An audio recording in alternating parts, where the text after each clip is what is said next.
Hello అండి, welcome to my channel all you need to know about. ఈరోజు మనం బీరకాయ తొక్కలు, ఇవి బీరకాయ తొక్కలు కదండి, బీరకాయ తొక్కలు పచ్చడి చేసుకుందాం అండి. దానికి కావాల్సిన సామాగ్రి అవి కూడా చెప్తాను.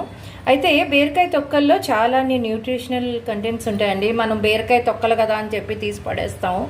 అయితే ఇవి చాలా మంచిదండి ఒంటికి. పూర్వం రోజుల్లో వాళ్ళందరూ కూడా ఇవే తినేవారండి. ఎక్కువగా ఏది కూడా పారేసేవారు కాదు. అన్నిటినీ వాళ్ళు యూటిలైజ్ చేసుకుని తిని వాళ్ళు అందుకే అంత హెల్తీగా ఉండేవారండి. ఇప్పుడు మనం ఏంటంటే ఇవన్నీ వేస్ట్ ప్రోడక్ట్ అని చెప్పి మనం తీసి బయట పడేస్తాం. కానీ కాదండి, వీటిలో కూడా చాలా న్యూట్రిషనల్ కంటెంట్స్ ఉంటాయి. సో ఈరోజు మా ఇంట్లో అయితే మేము రెగ్యులర్గా చేసుకుంటామండి.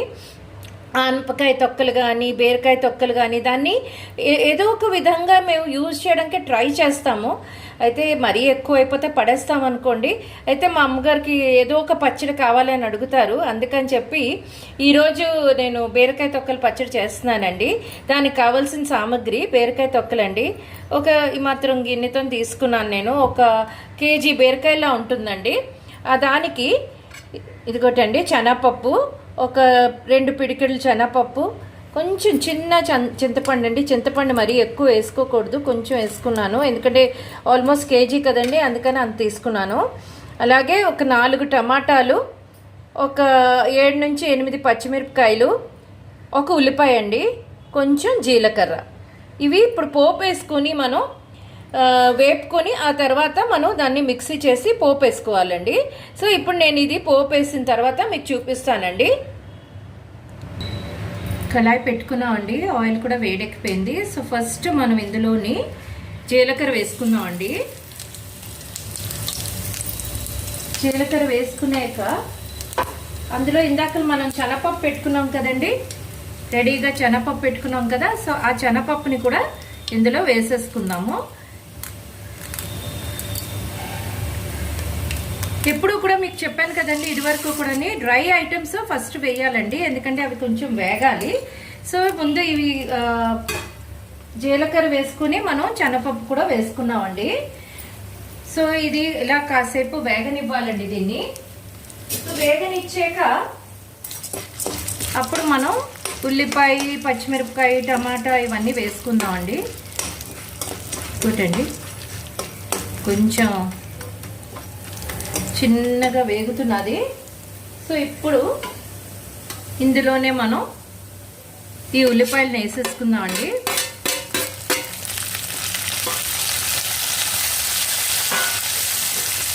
ఉల్లిపాయ తర్వాత పచ్చిమిరపకాయ, టమాటా,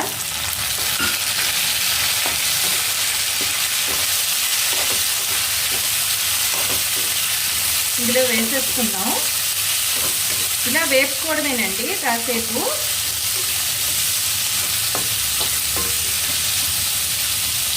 దీన్ని కాసేపు మూత పెట్టుకుందామండి, కొంచెం మగ్గాలండి. ఇది మగ్గిన తర్వాత అప్పుడు నేను మళ్ళీ మీకు బీరకాయ తొక్కలు వేసుకొని చూపిస్తానండి.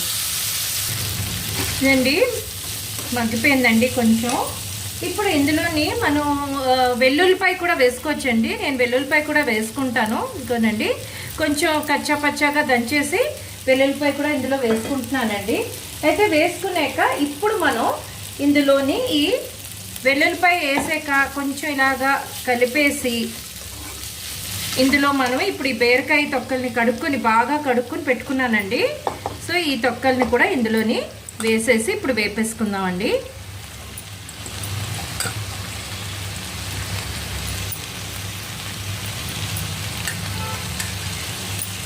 అయితే మీరు అనుకోవచ్చు ఏంటో వేరేగా తొక్కలు కూడా కనిపిస్తున్నాయి అని. అయితే నేను ఇందులోని ఆనపకాయ తొక్కలు కూడా కొంచెం ఉండే అది కూడా వేసేసానండి.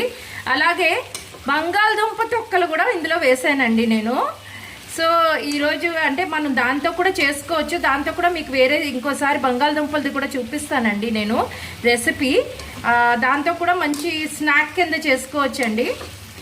రీసెంట్గా నేను అది మాస్టర్ షెఫ్లో చూసానండి నేను.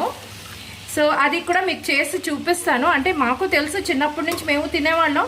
కానీ రీసెంట్గా అది కూడా చూపిస్తారా, అది కూడా చేస్తారా మాస్టర్ షెఫ్లోని అని అనుకున్నానండి. అది చూసి మేము చిన్నప్పుడు తినేది అని. సో అందులో తప్పే ఉంది, ఏదైనా కూడా మంచి మనం చూపించవచ్చు కదా నలుగురికి. మనకు తెలిసింది మనం నలుగురికి చెప్తే నలుగురు కూడా చేసుకుంటారు కదా అని ఉంటుంది కదా అని చెప్పి నేను చూపిద్దామని అనుకున్నానండి. మాస్టర్ షెఫ్లో చూసాక నేను చాలా హ్యాపీ ఫీల్ అయ్యాను. సో మాకు చిన్నప్పుడు మా మదర్, మా నాన్నమ్మ వాళ్ళు చేసి పెట్టేవారండి. సో మీకు అది కూడా నేను చూపిస్తాను ఎప్పుడో తర్వాత. సో ఇప్పటికైతే ఇది బీరకాయలు ఇలాగా కొంచెం ఇలా వేగినట్టు వదిలేయాలండి, నూనెలో వేగినట్టు అవ్వాలి ఇది. దీన్ని కూడా అలాగే మనం మగ్గబెట్టుకోవాలండి కాసేపు. సో మగ్గబెట్టుకున్నాక అప్పుడు చింతపండు ఎప్పుడు వేయాలన్నది కూడా చూపిస్తానండి మళ్ళీ మీకు. ఇదిగోటండి మీరు చూస్తున్నారు కదా, కొంచెం మగ్గిందండి. ఇప్పుడు మనం ఇందులోని చింతపండు ఉన్నది కదండి, మనం పెట్టుకున్నాం కదా చింతపండు. కొంచెం చింతపండుని ఇలా తీసుకుని ఇలాగా మధ్యలోని చిన్న కన్నంలా చేసుకొని ఇలా పెట్టేసుకొని దీని మీద ఇలాగ మనం కప్పేసుకున్నాం అనుకోండి, ఆ చింతపండు కూడా చక్కగా కొంచెం గుజ్జులాగా అవుతుందండి.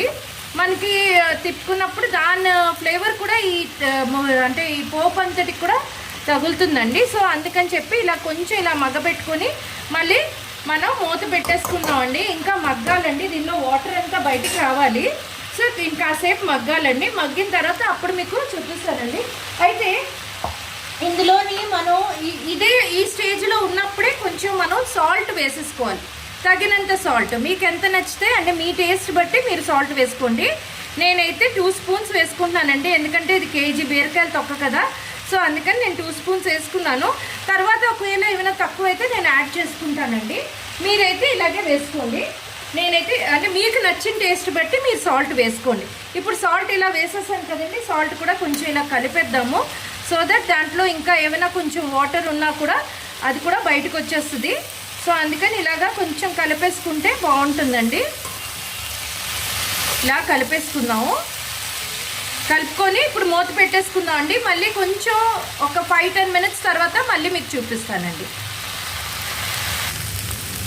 ఇదండి, ఇదిగోటండి తొక్కలన్నీ ఆల్మోస్ట్ వేగిపోయింది, బాగా ఆయిల్లో బాగా వేగిపోయిందండి. మనం మూత పెట్టుకున్నాం కదా, సో మగ్గిపోయి బాగా వేగిందండి. మంచి వాసన కూడా వస్తుంది. మీరు ఈ శనగపప్పును కూడా చూడొచ్చండి, చక్కగా ఈ అంటే మగ్గబెట్టిన దాంట్లోనే ఆల్మోస్ట్ కుక్ అయిపోయినట్టు అయిపోయిందండి. సో ఇప్పుడు మనం దీన్ని ఆఫ్ చేసేసుకుందాం అండి. చల్లారేక మీకు నేను మిక్సీ చేసి చూపిస్తానండి. మళ్ళీ పోపు అది పెట్టుకునేక మీకు చూపిస్తానండి. ఇదండి ఈరోజు మనం చేసుకున్న బీరకాయ తొక్కు పచ్చడండి. సో ఇది మీరు ఎలా చేస్తారో చూసారు కదా.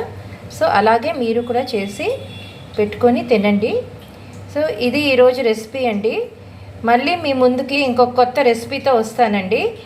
నా ఛానల్కి బెల్ ఐకాన్ కొట్టండి, లైక్ చేసి షేర్ చేసి సబ్స్క్రైబ్ చేసుకొని బెల్ ఐకాన్ని కొట్టండి. Bye bye.